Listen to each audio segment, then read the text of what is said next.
12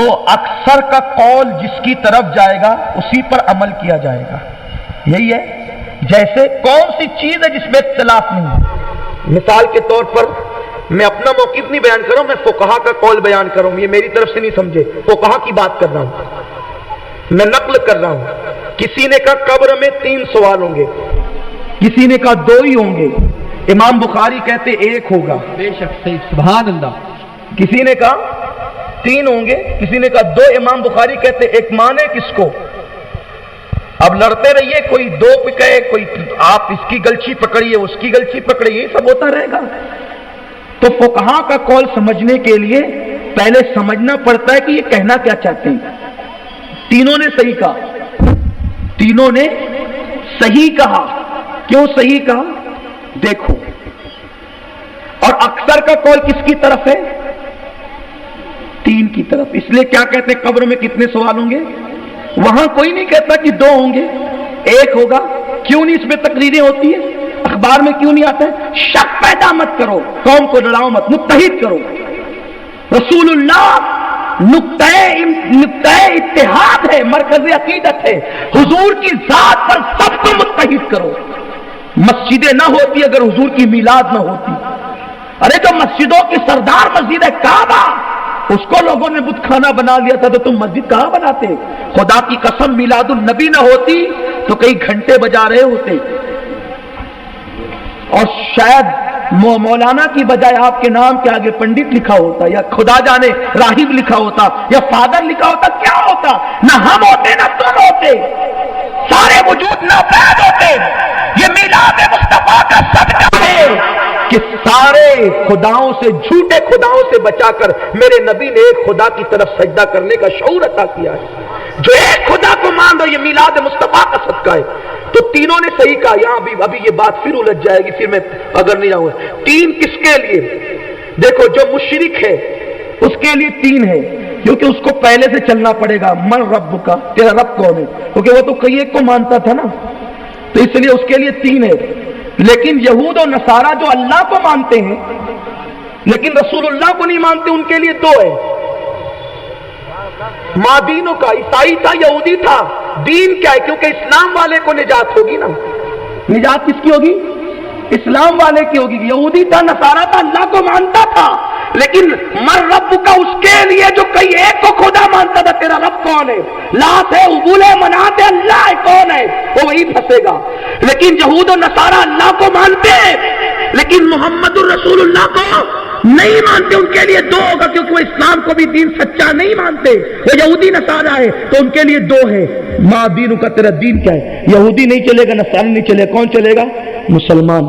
لیکن جو کلمہ پڑھنے والے ان کے لیے 1 ہے. وہ نہ مشرکوں کی طرح اوروں کو مانتا تھا، اور نہ یہود و نصارہ کی طرح حضور کے کلمے کا انکار کرتا تھا.